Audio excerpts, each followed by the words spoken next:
हमारी संस्कृति, हमारे संस्कार सदा रहे हमारे साथ। भारत की पुरातन गाथाएं और महान संतों की वाणी। सब्सक्राइब करें तिलक कथाएं। कई तरीके की एलईडी लाइट्स आपके घर और ऑफिस के लिए। GR LED lights, make India bright.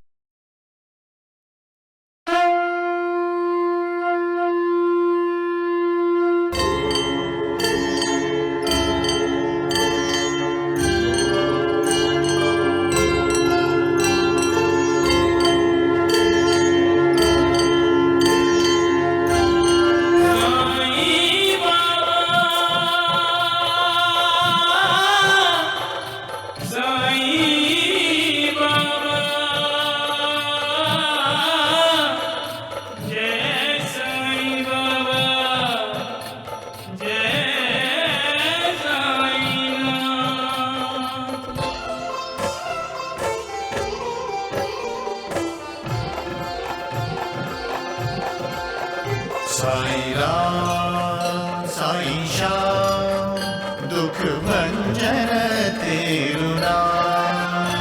Sai Ram Sai Shyam दुख भंजन तेरु नाम। हे साईं नाथ तेरे आने से, हे साईं नाथ तेरे आने से हुआ धन्य ये धरती धाम धाम। साईं राम साईं श्याम दुख भंजन तेरु नाम। साईं राम साईं श्याम दुख भंजन तेरु नाम। सुख धाम धन धाम साईं राम साईं श्याम गुण धाम यश धाम। साईं राम साईं श्याम ओ भक्त वत्सल दीन बंधु बाबा तुझे प्रणाम। साईं बाबा तुझे प्रणाम। साईं बाबा तुझे प्रणाम।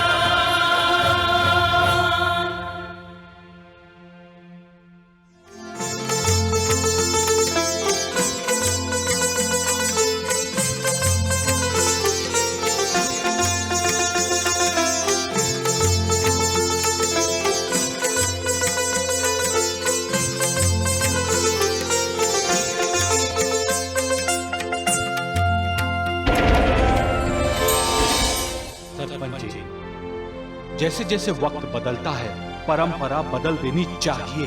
सच्चाई का सामना करने से अब सभी समझ गए हैं कि सूरज पर थूकेंगे तो थूक उन पर ही गिरेगा। गुरुजी अनशन पे गए हैं, अब ना वो कुछ खाएंगे ना पिएंगे। तुम खाना खाओ या ना खाओ, वही तो तुम्हें जाना ही होगा। इसलिए अच्छा ये होगा कि तुम खाना खा लो। मैंने प्रतिज्ञा की है देवा, आपके चरणों में प्राण त्याग दूंगा।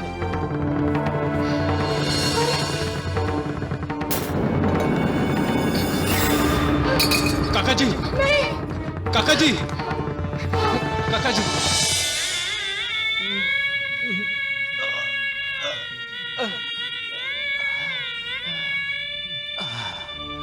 कहाँ जा रहे हैं आप? माँ सप्त श्रृंगी के पास। अरे अभी अभी तो बुखार उतरा है आपका, आराम कीजिए। पहाड़ चढ़कर मंदिर जाएंगे तो? मुझे जाना ही होगा। आज मैं माँ से पूछूंगा, मैंने बुरा कर्म किया है तो उसकी सजा वो मुझे दे। मैं भुगतने को तैयार हूं। मेरी बेटी को क्यों सजा दे रही है? और मैं प्रार्थना करूंगा कि सुकन्या सुखी और सकुशल हो।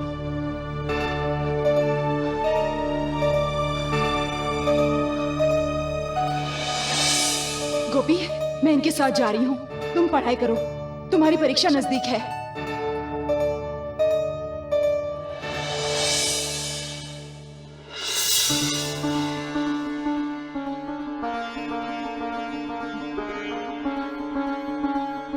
गोपी,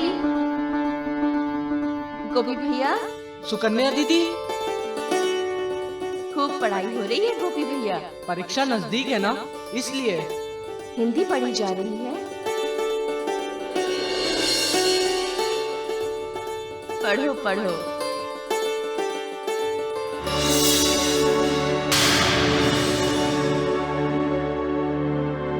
दीदी, दीदी, दीदी, दीदी, मुझे तुम्हारी बहुत याद आ रही है दीदी, वापस आ जाओ। तुम नहीं हो यहाँ तो मेरा मन पढ़ाई में नहीं लग रहा है। मैं पढ़ाई नहीं कर सकता दीदी, मैं पढ़ाई नहीं करूँगा, मैं पढ़ाई नहीं करूँगा दीदी।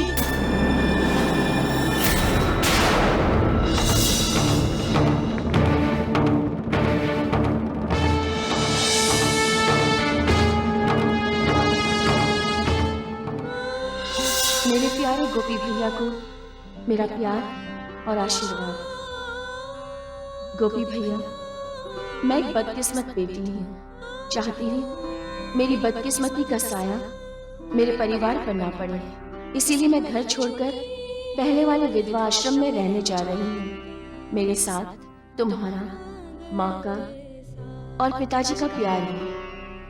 मेरे कारण जितने भी सवाल खड़े हुए हैं उनका जवाब मेरे घर से चले जाने में ही छिपा है। मेरी जैसी और भी कई अभागिन बहनें होंगी, उनका घर बसाने में, उनकी जिंदगी संवारने में उनकी मदद करना। माँ और पिताजी को प्रणाम कहना। सुखी रहो, तुम्हारी दीदी सुकन्या। दीदी का पता चल गया माँ, दीदी का पता चल गया, जल्दी आओ। क्या सुकन्या का पता चल गया? कहाँ है वो गोपी? कहाँ है सुकन्या? आश्रम में। दीदी ने खुद इस चिट्ठी में लिखा है, ये लो पढ़ लो।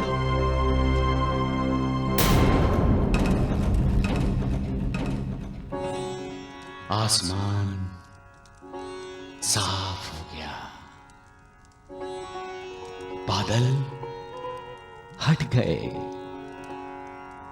आईने पर जो धूल जमा हो गई थी वो साफ हो गई है। अब कोई संदेह नहीं रहा, सारी शंकाएं कुशंकाएं मिट गई, इंतजार खत्म हो गया। दुख के दिन बीत गए, सुख एक मोड़ पर इंतजार कर रहा है। वाह मालिक, वाह, तुम्हारा तो जवाब है ही नहीं। कितने कुशल नाटककार हो तुम, सारे रंग भर दिए नाटक में। तुम्हारे नाटक का हर पात्र, हर चरित्र, हर घटना उत्सुकता बढ़ाती रही। प्रेम, भक्ति, तिरस्कार, ईर्ष्या, क्या नहीं था। लेकिन अब आगे क्या होगा मालिक?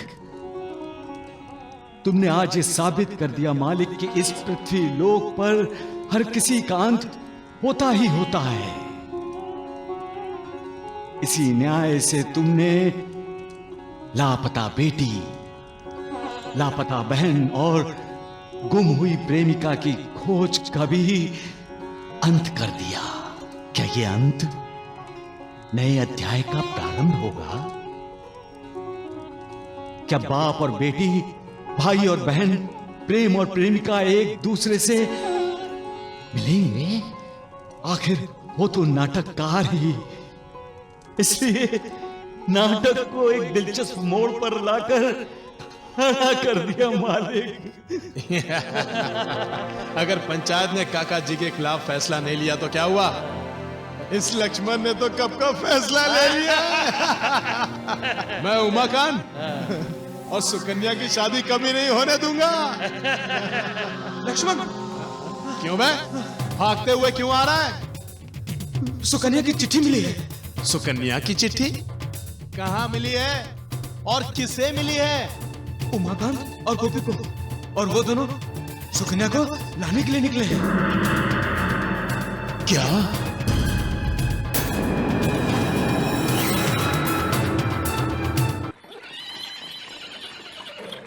क्या सोच रहे हो गोपी? हम माँ और पिताजी को बताए बिना ही चले आए। हमें उनके घर वापस आने तक रुकना चाहिए था। अरे उनके मंदिर से घर पहुंचने से पहले ही हम सुकन्या को लेकर घर पहुंच जाएंगे, और जब वो अचानक सुकन्या को घर में देखेंगे तो वो... अरे तांगा क्यों रोका?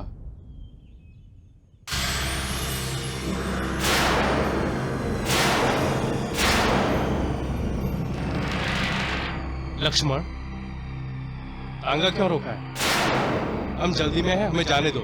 इतनी भी जल्दी क्या है दोस्त? जरा नीचे तो उतरो। मगर क्यों? अरे उतरोगे तो बताऊंगा ना।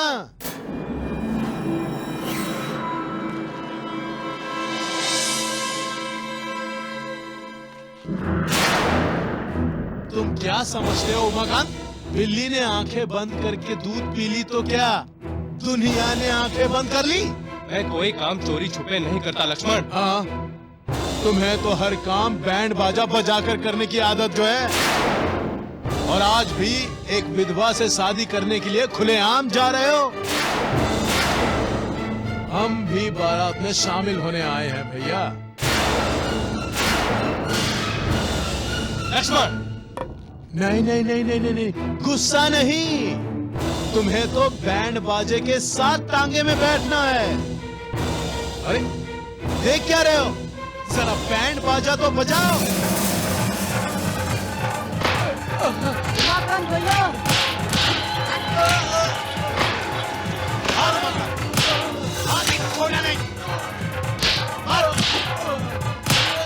बैंड बाजा बजाओ, बजाओ बैंड बाजा।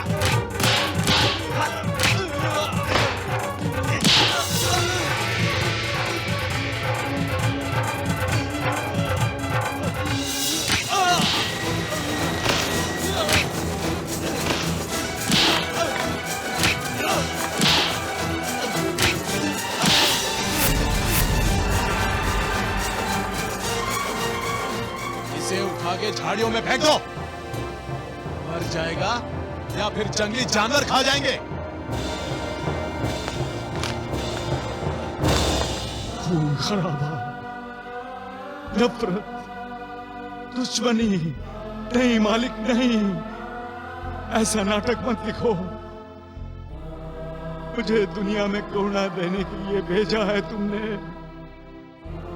ऐसी दुश्मनियां कराते रहोगे मालिक तो मेरा काम तो कभी पूरा ही नहीं होगा मालिक। आज देखने को मिला मालिक, इंसान में ही शैतान छिपा होता है। ईर्ष्या, नफरत इंसान को मौत के दरवाजे तक ले जाती है। इसका आज तुमने साक्षात्कार करा दिया। परिवर्तन सृष्टि का नियम है,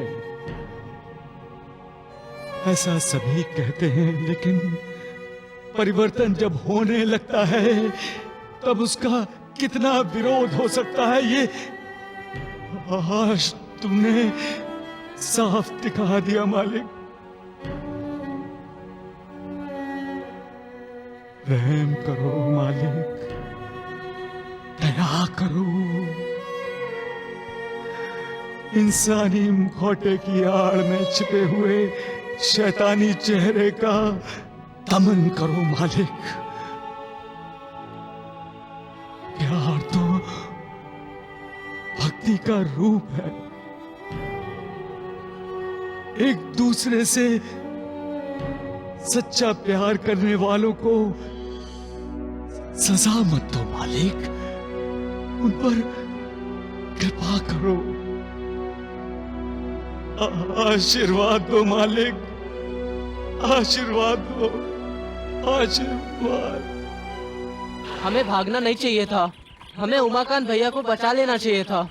हम भागते नहीं तो वो लोग हमें भी मारते। पर उमाकांत भैया, हम वापस चलते हैं। मोड़ो टांगा। आप क्या मोड़ना टांगा? वो देखो आश्रम, आप दोनों यहीं आ रहे थे ना? मेरी दीदी इस आश्रम में है, मैं अभी जाकर दीदी को लेकर आता हूँ, यहीं ठहरो तुम। हाँ हाँ।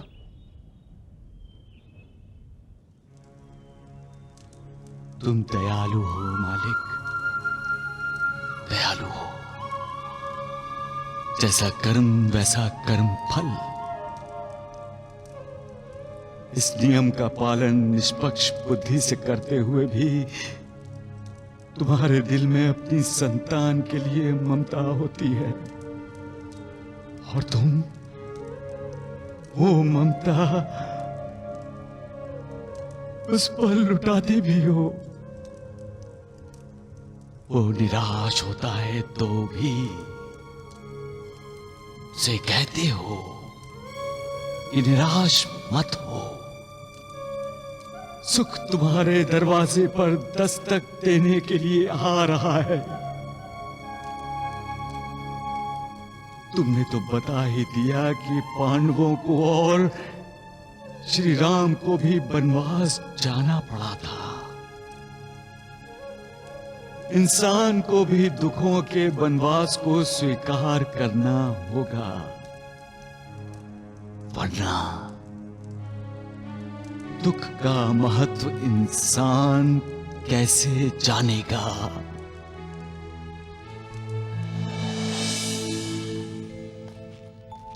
दीदी, दीदी, दीदी।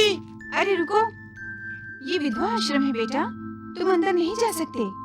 मुझे अपनी दीदी से मिलना है। क्या नाम है तुम्हारी दीदी का? दीदी।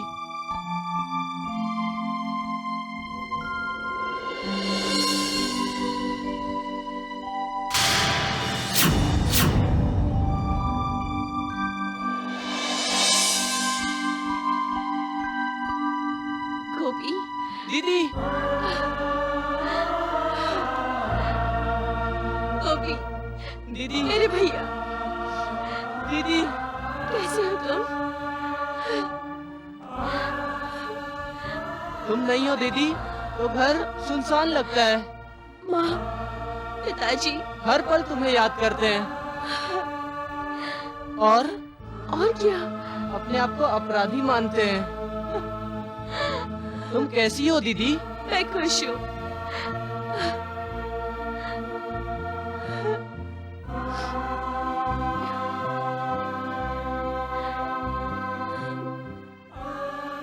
तुमने सबके बारे में पूछा, उमाकांत भैया के बारे में नहीं पूछा। मैं तुम्हें लेने आया हूँ दीदी। भाई के होते हुए कोई बहन आश्रम में क्यों रहेगी? उमाकांत भैया भी मेरे साथ थे।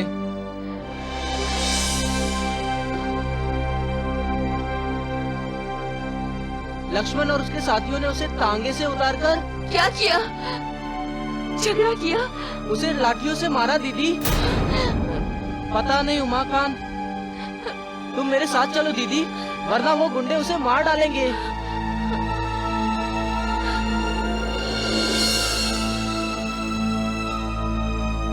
जाओ सुकन्या, तुम्हारे अपने तुम्हें लेने आए हैं।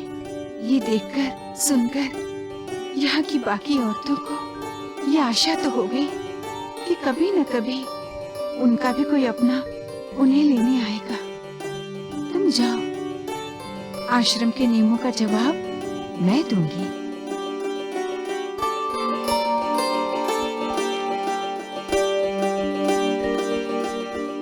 दुनिया में अपने होते हुए भी इंसान अकेला है। जब तक उससे इंसान को मतलब है तब तक अपने हैं, और जब मतलब नहीं रहता तब अपने पराये हो जाते हैं। परिवार में जब स्वार्थ घुस जाता है तब रिश्तों में दरार पैदा होती है। इंसान को ये नहीं भूलना चाहिए,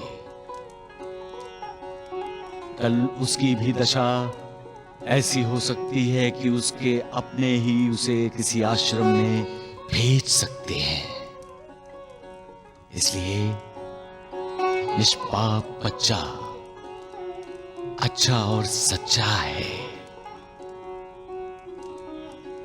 जिसकी अपनी बहन पर श्रद्धा है, जो अपनी बहन को प्यार करता है, उसे सुखी देखना चाहता है। भाई बहन का पवित्र रिश्ता इंसान की जिंदगी में कितनी अहमियत रखता है, ये आज तुमने दिखा दिया है मालिक। इस रिश्ते में अपनापन है, आदर है, ममता है, सुरक्षा है। भाई चाहे छोटा हो या बड़ा, बहन उस पर निर्भर होती है, उसके साथ निश्चिंत रहती है।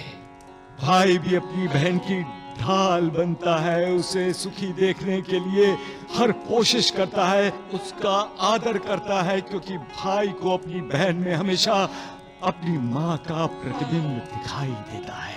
हर भाई के सामने तुम्हारी ही मिसाल है, तुम्हारा ही आदर्श है, तुम्हारा ही आदर्श है मालिक, क्योंकि द्रौपदी के लिए तुम ही दौड़े गए थे।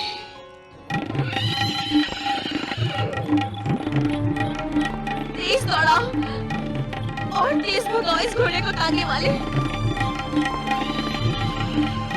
उमाकांत अकेला उन 4 लठेतों से कैसे लड़ेगा?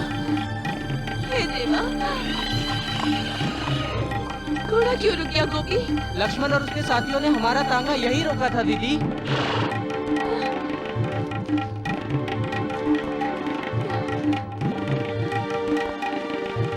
यहाँ तो कोई दिखाई नहीं दे रहा गोपी। उमाकांत भैया, उमाकांत भैया, उमाकांत, उमाकांत भैया, कहाँ हो तुम उमाकांत? उमाकांत भैया।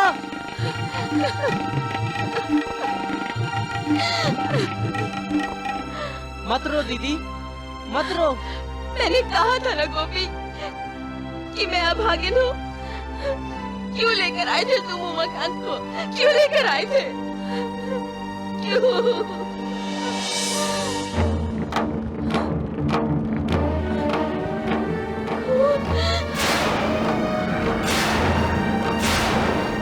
देखो कौन?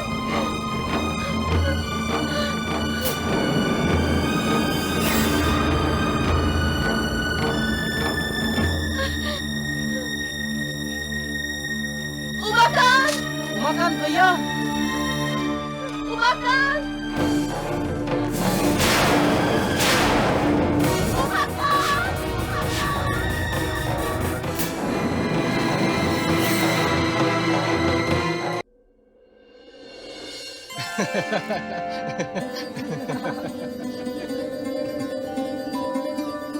तुम्हें हंसता हुआ देख के मेरी जान में जान आ गई।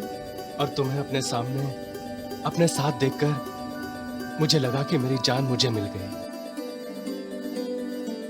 डॉक्टर ने कहा है अब तुम बिल्कुल ठीक हो। ठीक तो होना ही चाहिए मुझे गोपी, तुम्हारी दीदी से शादी जो करनी है।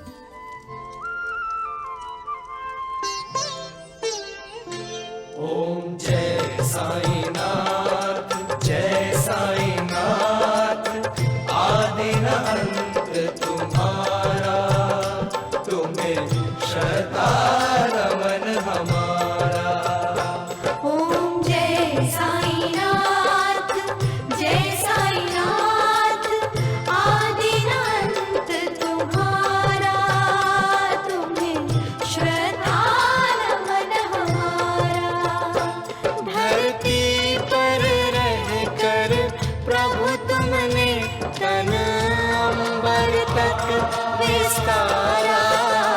ओम जय साईनाथ, जय साईनाथ, आदि अंत तुम्हारा, तुम्हें श्रद्धा नमन हमारा।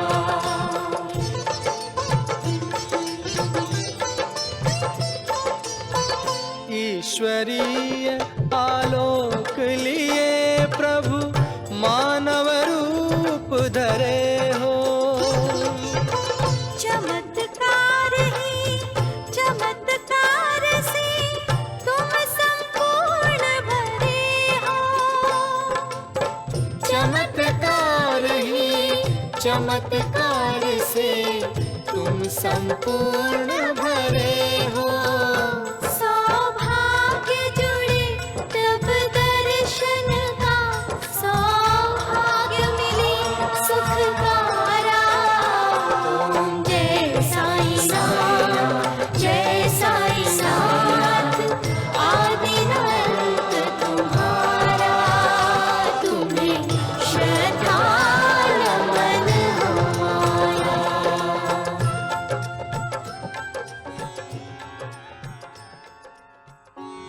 अशुभ सोचना, अशुभ बोलना, अशुभ करना इंसान को कभी सुख नहीं देता।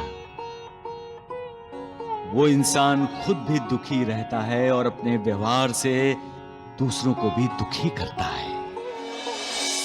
मालिक चाहता है इंसान एक दूसरे का ख्याल करे, एक दूसरे को अपना समझे, रिश्ते में कोई कड़ुआहट ना रखे। लेकिन वास्तव में ऐसा होता नहीं। विकारों के अधीन हुआ इंसान परायों से ज्यादा अपनों से झगड़ता है। जब वो स्वार्थ के अधीन होता है तब उसका सोचना बंद हो जाता है। स्वार्थ के सामने वो हर रिश्ते को तिलांजलि दे देता है।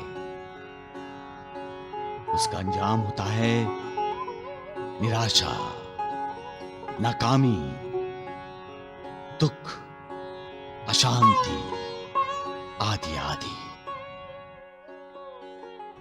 लेकिन जो इंसान शुभ संकल्प करता है, शुभ सोचता है, दूसरों का भला चाहता है, भला करता है, वो खुद भी सुख का अनुभव करता है और दूसरों को भी सुख ही सुख देता है। ऐसा इंसान स्वार्थ को कभी महत्व नहीं देता। उसके लिए स्वार्थ पाप के बराबर है। फिर मन शांति, सफलता, संतोष, समाधान, उससे दोस्ती करते हैं। हमें यह नहीं भूलना चाहिए कि सारे सुखों का आधार मालिक पर विश्वास, मालिक की भक्ति। जो मालिक में विश्वास रखता है वो कभी किसी का अशुभ नहीं करता, किसी का अशुभ नहीं सोचता, क्योंकि वो जानता है कि मालिक देख रहा है। अगर उसने किसी का बुरा किया तो उसका भी बुरा होना निश्चित है, क्योंकि मालिक का न्याय स्पष्ट है। जैसी करनी वैसी भरनी। सबका मालिक एक। अनंत कोटि ब्रह्मांड नायक राजाधिराज योगीराज परब्रह्म श्री सच्चिदानंद सद्गुरु साईनाथ महाराज की जय। साईनाथ महाराज की जय। अरे श्यामा, कैसे हो? आपकी कृपा से ठीक हूं देवा। लगता है मेरी बहन तुम्हें अच्छे अच्छे पदार्थ खिला रही है। बाबा, गुरुजी अनशन पर हैं। अनशन पर? श्यामा अपने आप को तंदुरुस्त रखना चाहता है। असल में क्या है ना, उसे पहाड़ पर चढ़कर सप्तशृंगी माँ के दर्शन करने जाना है ना श्यामा? मैं कहीं नहीं जाने वाला हूँ, वणी तो बिल्कुल भी नहीं। ना ना ना ना ना, वणी तो तुम्हें जाना ही पड़ेगा। जब तक शरीर साथ दे रहा है मैं आपके पास यहाँ द्वारकामाई में आता रहूंगा। उसके बाद वणी जाओगे? अरे मेरे लिए प्रसाद जरूर लाना। हाँ नहीं नहीं जाऊंगा वणी, नहीं जाऊंगा वणी, नहीं जाऊंगा।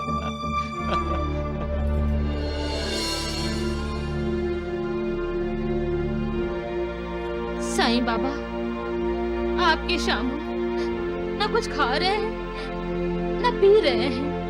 तुम चिंता मत करो बहन, श्यामा को कुछ नहीं होगा। महासपति जी, मुझे बहुत डर लग रहा है। साईनाथ के गुरुजी पर कृपा है, फिर डर किस बात की? गुरुजी को साईं बाबा चाहते हैं, उनका बाल भी बांका नहीं होने देंगे बाबा। अगर बाबा ने कहा है कि गुरुजी को वणी जाना चाहिए तो गुरुजी को वणी जाना ही होगा। अरे सुशीला, ये दोनों एक दूसरे से खेल खेल रहे हैं। साईनाथ की लीला गुरुजी के समझ में आ जाएगी तो गुरुजी अपने आप वणी चले जाएंगे। मालिक।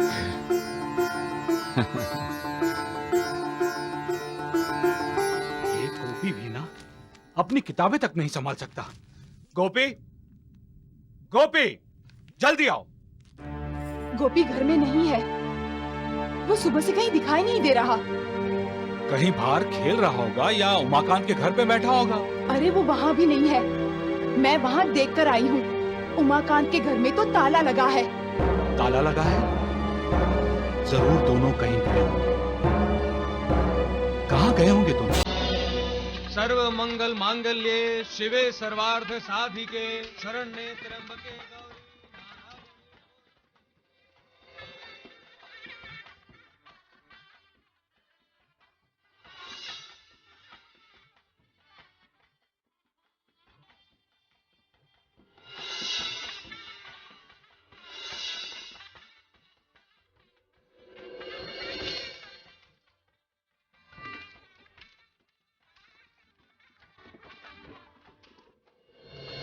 गोपी भैया, इस वक्त मेरे लिए तुम माँ और पिताजी की जगह हो। मैं तुम्हें प्रणाम करना चाहती हूँ। मेरी नई जिंदगी में मैं तुम्हारे मुंह से माँ और पिताजी का आशीर्वाद सुनना चाहती हूँ।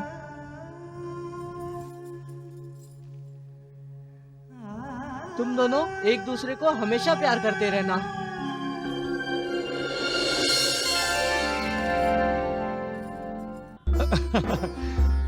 आखिर तुमने दो दिलों को मिला ही दिया मालिक। साबित कर दिया तुमने कि लोग तुम्हें ऐसे ही रहम दिल नहीं कहते। जिस पर तुम्हारी कृपा होती है उसका उद्धार हो ही जाता है मालिक। जब भक्त तुम्हें संपूर्ण समर्पित करता है उसका उद्धार तुम करते ही करते हो।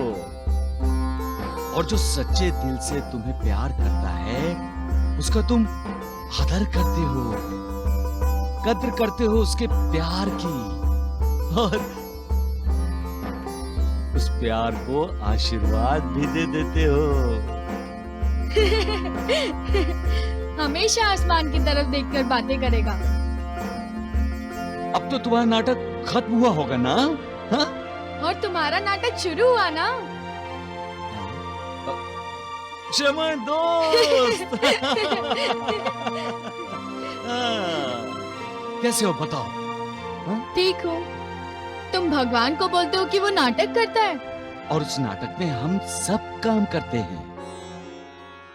अच्छा ये बताओ, यहाँ आने से पहले क्या तुम्हें पता था कि तुम मुझे मिलने वाले हो? नहीं ना?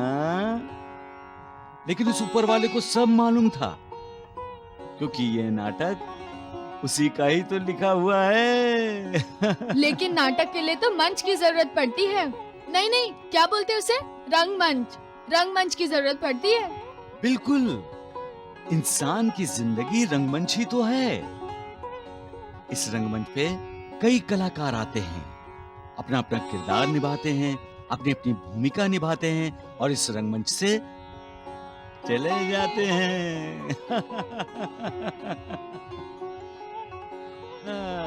आते हैं, चले जाते हैं, रंगमंच पर आके भूमिका निभाते हैं।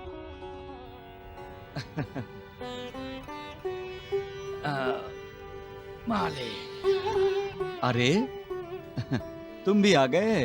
तो फिर आज तुम्हें उसने कौन सी भूमिका दी है? ये भिक्षा मांगने की। भिक्षा? नहीं नहीं नहीं नहीं, जो तुम समझ रहे हो वैसी भिक्षा नहीं। मैं हर रोज 5 घरों से भिक्षा मांगता हूँ।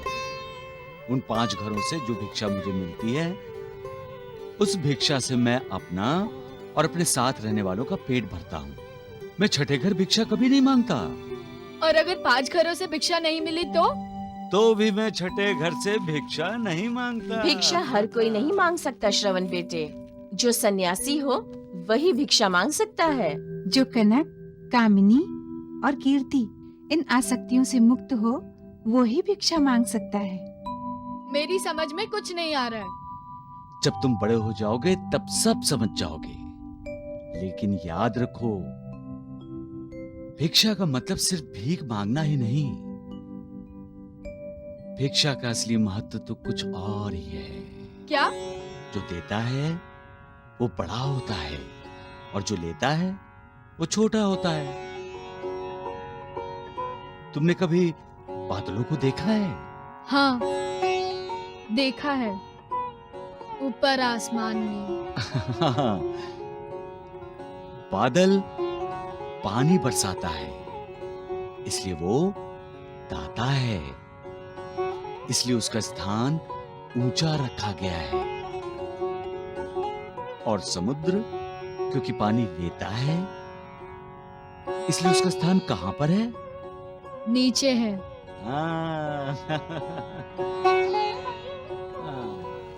मालिक।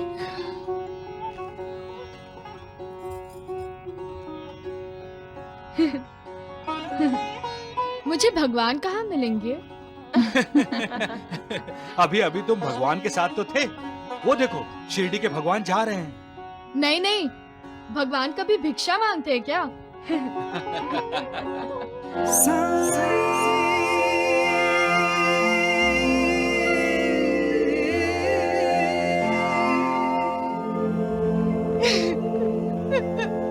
अरे बंद करो ये रोना धोना। कितनी देर हो गई है, गोपी अब तक घर नहीं आया। पता नहीं कहाँ गया होगा। गोपी, गोपी, कहाँ गए थे? कब से तुम्हारा इंतजार कर रहे थे? बोलना कहाँ था? मैं उमाकांत और दीदी के साथ था।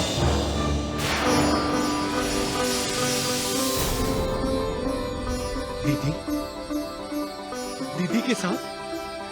कहाँ है दीदी? कहाँ है सुकन्या? दीदी और उमाकांत ने शादी कर ली पिताजी। शादी कर ली तो तुम्हारे साथ घर क्यों नहीं आई? दीदी की चिट्ठी मिलते ही जब मैं उमाकांत के साथ दीदी को मिलने जा रहा था, तब लक्ष्मण ने हमें रोका। उसने और उसके साथियों ने उमाकांत को बहुत मारा।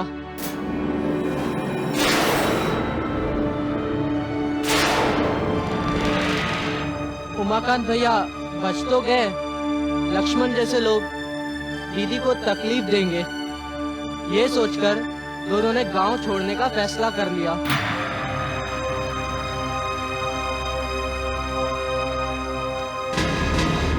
कहाँ जा रहे हैं आप? जिन्होंने मेरी बेटी का जीना हराम किया है, मैं उन्हें सबक सिखाने जा रहा हूँ। पिताजी रुक जाइए, पिताजी, पिताजी, रुक जाइए। पिताजी रुक जाइए, पिताजी, पिताजी, बाबू को रोको गोपी। पिताजी मैं भी आपके साथ आ रहा हूँ। रुक जाइए, पिताजी, उन्हें रोको। पिताजी। लक्ष्मण, लक्ष्मण, आ रहा। छुप के क्यों बैठा है? आज तुझे मजा चखाता हूँ। आज आ रहा। चल ले बबुया, चल। कौन है रे? मैं हूँ। अरे काका जी आप? अरे ऐसी कौन सी तड़प मेरे लिए पैदा हो गई आपके दिल में काका जी, जो आज मेरे घर तक पहुंच गए? नालायक!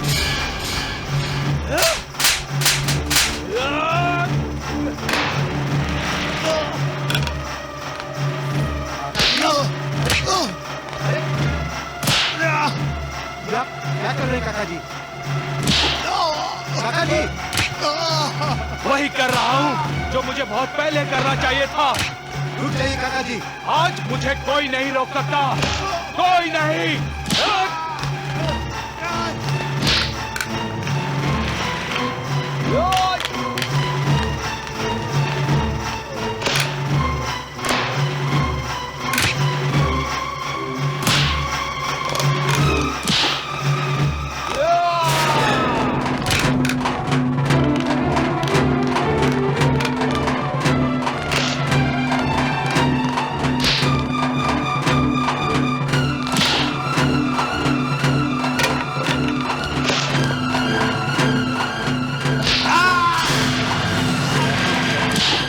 गलत कर रहे हैं।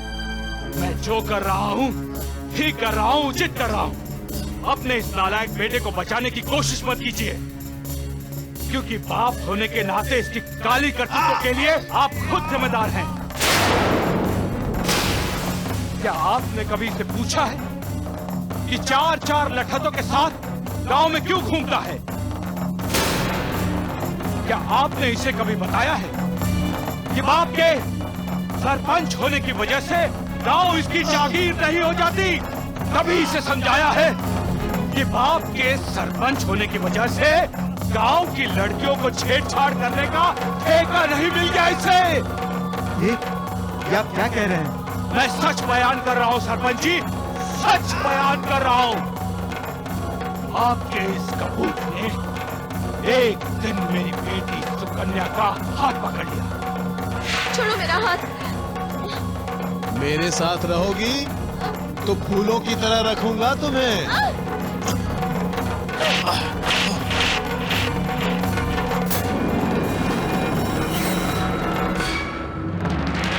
इस थप्पड़ का जवाब तुम्हें जरूर मिलेगा।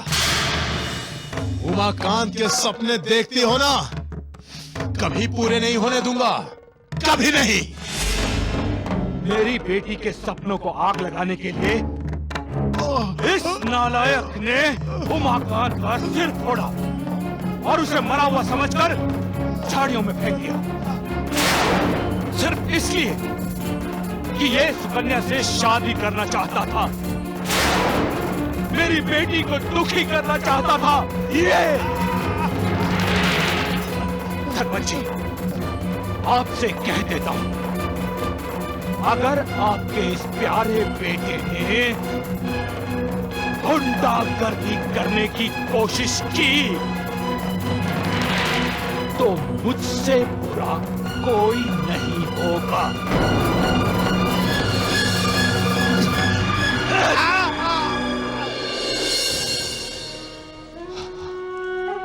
साईनाथ, क्या देख रहे हैं आप? एक पिता का क्रोध देख रहा हूं। अपनी बेटी के लिए तड़पने वाले बाप को देख रहा हूं, जो अपनी बेटी पर किया हुआ अन्याय दूर करना चाहता है, अपनी बेटी को प्यार ममता देना चाहता है, उसे सुरक्षा देना चाहता है और समाज को बताना चाहता है कि अब वो अपनी बेटी का अपमान बर्दाश्त नहीं करेगा। महासापति, अब तक वो दुविधा में था, डरता था समाज से। अपनी बेटी के लिए उसका जो कर्तव्य है वो पूरा करे या ना करे, लेकिन अब उसे किसी का डर नहीं है। वो सिर्फ अपनी बेटी का भला चाहता है, उसका हित चाहता है। एक बाप बाहर से नारियल की तरह होता है और अंदर से फूल की तरह कोमल होता है। बेटी के लिए बाप का दिल सदा तड़पता रहता है। बेटी ससुराल जाकर भी मायके की तरफ देखती रहती है और बाप ससुराल गई हुई बेटी की खुशहाली जाने के लिए हमेशा कोशिश करता रहता है। यही बाप आज अपनी बेटी के लिए, उसके सुख के लिए पूरे समाज से दुश्मनी मोल लेने के लिए तैयार है। सबका मालिक एक।